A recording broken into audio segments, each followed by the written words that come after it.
ಈ ಕಮ್ಮಂಡಲಲ್ಲಿ ಪರಿಶೋಭಿಸುವ ಗಂಗಾಧರದಂತೆ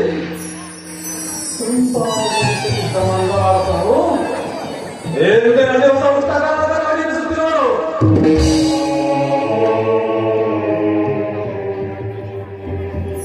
ಇದು ವಸಂತ ಕಾಲವಾದರು ನನ್ನ ಕಣ್ಣಿಗೆ ಏಳೆವುದಿಲ್ಲ ಕಾಡಿನಂತೆ ಮಾಡಿ ತೋರುತ್ತಿರುವುದು.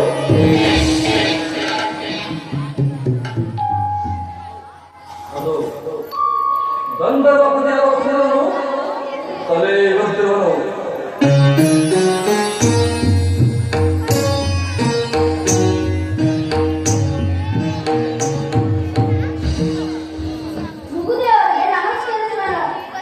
ಭಾವ ಸುಂದರ, ನಿನ್ನ ಮರವಿಗೆಯನ್ನು ನೋಡುತ್ತಿದ್ದರೆ ಯಾವುದೋ ಒಂದು ಕಾರ್ಯಕ್ರಮವನ್ನು ತೋರುತ್ತಿದೆಯಲ್ಲ.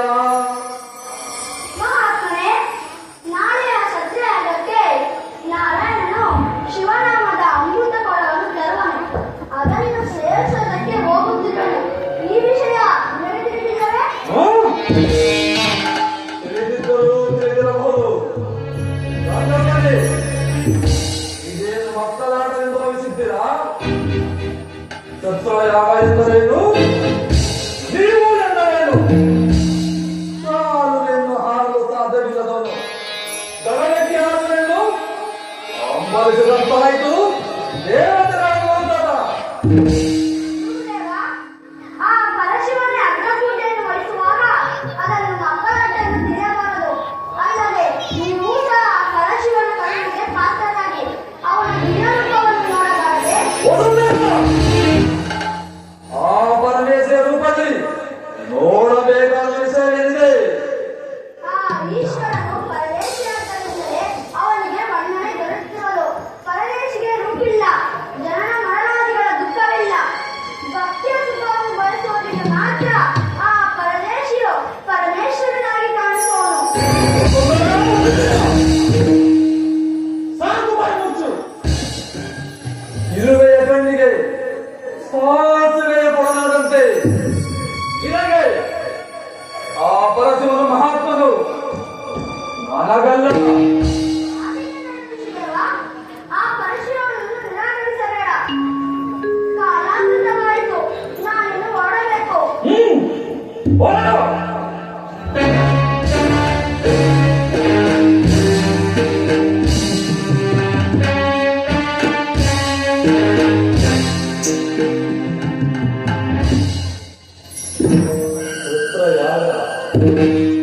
ದೇವತೆಗಳು ಸತ್ರಯಾಗ ಎಂದರೇನು?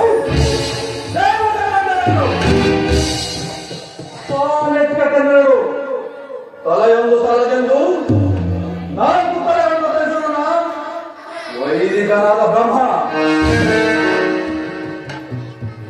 ತೆರೆಯ ಮರೆಯಲ್ಲಿ ಹರಿಯುವ ಬೇಸಾಗದಿಯಂತೆ ಯಾವಾಗಲೂ ಕ್ಷೀರಸಾಗರದಲ್ಲಿ ಜಗತ್ತೊಂದ ಮಲಗಿರೋಣ ನಾರಾಯಣನು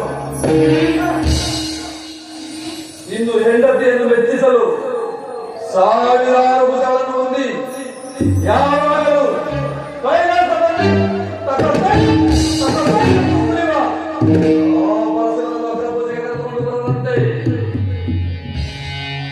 ಮನಸ್ಸಿಗೆ ಹಣೆಯಲ್ಲಿ ಕಣ್ಣುಂಟು, ಆದರೆ ನನಗೆ ನನ್ನ ಪಾದದಲ್ಲಿ ಕಣ್ಣುಂಟು. ಆದ್ದರಿಂದ ಅವನು ನನಗೆ ಸರಿಸಮಾನನು. ಅವರಲ್ಲಿ ಅವನಿಗೆ ಹೆಚ್ಚಿನ ಅಧಿಕಾರ ನಡೆಯುವುದು. ವಿಷ್ಣುವನ್ನು ವಿವೇಕಿಸಿದರೆ ಎರಡನೇ ಮೂರ್ತಿಯಾಗಿರುವುದು.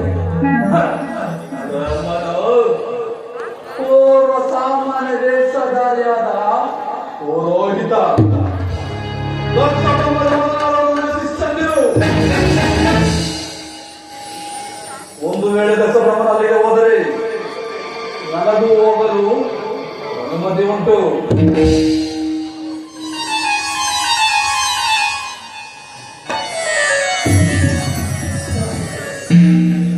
ಇದೇನು ಇಂದಿನ ನನ್ನ ಮನಸ್ಸು ಚಂಚಲವಾಗಿ ತೋರುತ್ತಿದೆಯಲ್ಲ. ಇರಲಿ, ಆ ಶಿಲಾತರ್ಪಣ ಮೇಲೆ ವಿಸ್ತರಿಸಿಕೊಳ್ಳುವೆನು.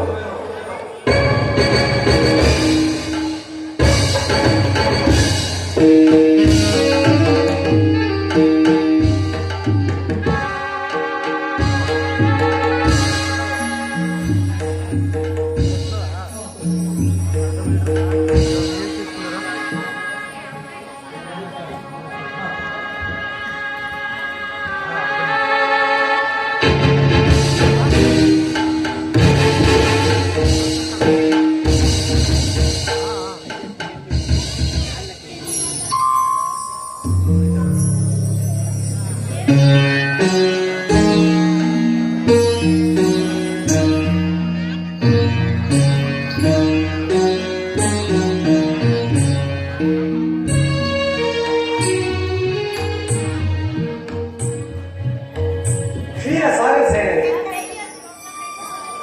ಕಾಲಿನಲ್ಲಿ ಹೊಳೆಯುವ ಕಣ್ಣುಗಳಿಂದ ಕೂಡಿದ ಆ ಶರೀರವು ಅದೆಷ್ಟು ಅತ್ಯಾಶ್ಚರ್ಯಕಾರವಾಗಿ ಕಾಣುತ್ತಿರುತ್ತದೆ. ಸದಾಶಿವ ದೇವ, ನಿನಗೆ ಆಶ್ಚರ್ಯಕರವಾದ ಸಂಗತಿ ಏನಿರುವುದು? ಆ ಮರದಡಿಯಲ್ಲಿ ಮಲಗಿರುವ ಮಹರ್ಷಿ ಮೃಗುದೇವನಲ್ಲವೇ? ಆ ವಿಷಯವನ್ನೂ ತಿಳಿದಿರುವುದು ಜನಾರ್ದನ. ಕಾಡಿನಲ್ಲಿರುವ ಸಿಂಹವು ಘನಗಂಭೀರವಾದ ಸಿಂಹವು ಆನೆ ಮಸ್ತಕವನ್ನು ಬಡಿದು ಸಾಕಾಗಿ ಒಂದು ವೃಕ್ಷದಡಿಯಲ್ಲಿ ಮನೆಗೆ ವಿಶ್ರಮಿಸುವಂತೆ ಅದೆಷ್ಟು ಗರ್ವದಿಂದ ಮಲಗಿರೋಣ ಈ ಮೃಗುದೇವ.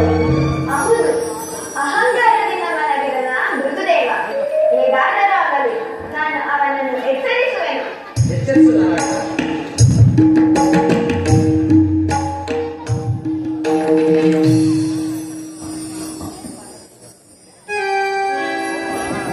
ಎಚ್ಚರವಾಯಿತು ಮೃಗುದೇವ. ಎಚ್ಚರವೇನು ನಾರಾಯಣ?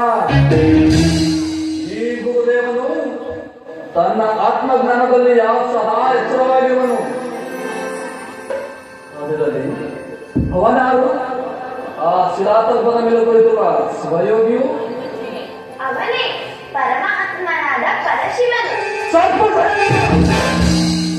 ಪರಮಾತ್ಮನಾರು ಪರಶಿವನಾರು.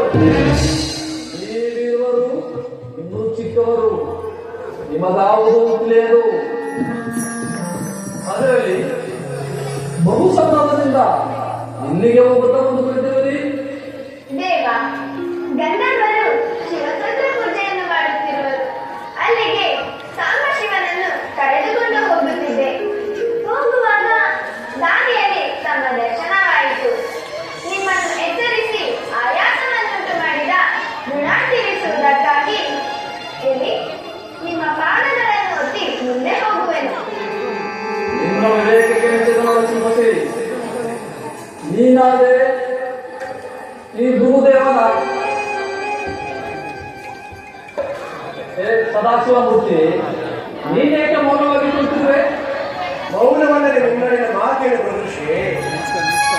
ಯಾವಾಗಲೂ ನಮ್ಮಲ್ಲಿ ಮಾತಾಡುವುದಿಲ್ಲವೇ? ಈ ಸದಾಶಿವ ಮೂರ್ತಿಯು ನಿನ್ನಂತ ವಿವೇಕದ ಹೆಣ್ಣೊಡನೆ ಎಂದಿರು ಮಾತನಾಡುವುದಿಲ್ಲ. ಬಹು ಜಾಣನೆ ನನ್ನೊಡನೆ ಮಾತನಾಡುತ್ತಾ ಕುಳಿತಿರುವ ನಾರಾಯಣನು ನಾನು ವೇದವಿದ್ದರೆ ಅದನ್ನು ನೀನೇ ವಿವೇಚಿಸಬೇಕು ಪ್ರದೃಶ್ಯ. ಕಾಡಿನಲ್ಲಿರುವ ಕಾಡಿನಲ್ಲಿರುವ ದಟ್ಟವಾದ ಬಿದಿರುಗಳು ಒಂದಕ್ಕೊಂದು ತಿಕ್ಕಾಡಿ ಅದರಿಂದ ಉಂಟಾದ ಅಗ್ನಿಯು ಇಡೀ ಕಾಡನ್ನೇ ದಹಿಸುವಂತೆ ವಿಷಯಾನಂದಗಳು ನಿನ್ನ ಆತ್ಮದ ಪೊರೆಯನ್ನು ಹಾವಿನ ಪೊರೆಯಂತೆ ಮೈ ಮುಚ್ಚುತ್ತಿರುವುದು. ಯಾವಾಗಲೂ ತರಗಗಳನ್ನೇ ತಿನ್ನುವ ಮೇಗಿಯು ತುಪ್ಪದ ಸವಿಯನ್ನು ಬರದೆ ಮಹಾತ್ಮ ಮೃದು ಋಷಿಯ ಹೆಸರಂತ ಈ ನಿನ್ನ ಅಹಂಕಾರವನ್ನು ಬಿಟ್ಟು ಕಣ್ತೆರೆದು ನೋಡು. ನಿನ್ನ ಆತ್ಮನಲ್ಲಿ ಆತ್ಮನಾರೆಂಬುದನ್ನು ವಿಚಾರಿಸು. ಸುಖಿಯಾಗು. ಸಾಕು ಅದನ್ನು ನಾನು ನಿನ್ನಿಂದ ಕೇಳಿ ತಿಳ್ಕೊಳ್ಳಬೇಕಾಗಿಲ್ಲ. ನಿಲ್ಲಿಸು ಜನಾರ್ದನ. ನೀವೀರ್ವರು ಒಂದೇ ಸಂಕಲ್ಪವನ್ನು ಬಯಸಿ ನನ್ನಲ್ಲಿ ವೈರತ್ವವನ್ನು ಸಾಧಿಸುತ್ತಿರುವಿರಿ. ನೀನಿನ್ನು ಹೊರಡಬಹುದು. ನಿನ್ನ ಸಾಮರ್ಥ್ಯದ ಸದಾಶಿವನೊಡನೆ. ಮೃಗದೇವ, ತೊಟ್ಟು ಮಾಡದೆ ಹಣ್ಣು ಕಲಸಿ ಬೀಳುವುದಿಲ್ಲ. ಹೊರಡುವೆನು ಒಂದೆರಡು ಗಳಿಗೆಯಲ್ಲಿ.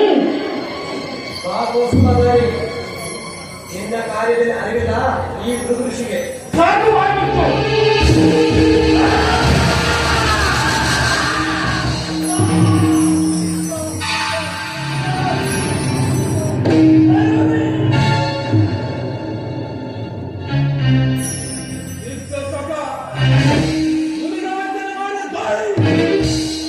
ನನ್ನ ಮುನಿಗೆ ವಂಚನೆ ಮಾಡಿಲ್ಲ. ನಾನಲ್ಲವೇ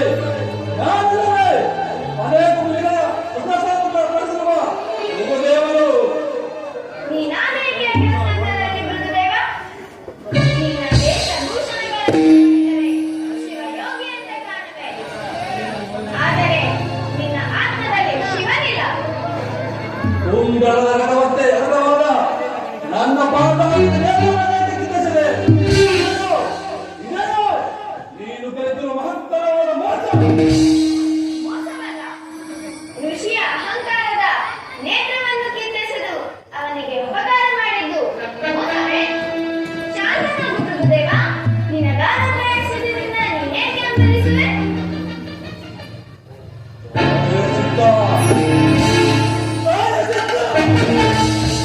ಯಾರಿಂದ ಯಾರಿಗೆ ಪ್ರಾಚಿತ್ತ ಬಾಯಿ ಹುಲಿಗೆ ವಂಚನೆ ಮಾಡಿದ ತುಲವಿಗತ ಈ ಸುಖದೇವರ ಕೋಪರಿಗೆ ನೀವೆಲ್ಲರೂ ಹುಲಿಪಾಗ ನೀಲಮೇಘ ಶ್ಯಾಮನಾಗಿ ಅನೇಕ ಹುಲಿಗಳ ದೇವನಾಗಿ ಅಷ್ಟಲಕ್ಷ್ಮಿಯಿಂದ ಸೋಲಿಸುತ್ತಿರುವ ನೀನು ಭೂಲೋಕದಲ್ಲಿ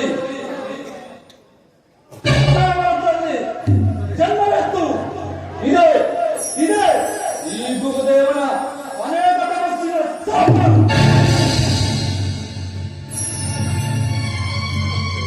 ಮೃಗದೇವ, ನಿನಗೆ ನೀನೇ ಗುರು ಎಂದು ಅಹಂಕರಿಸಿದೆ.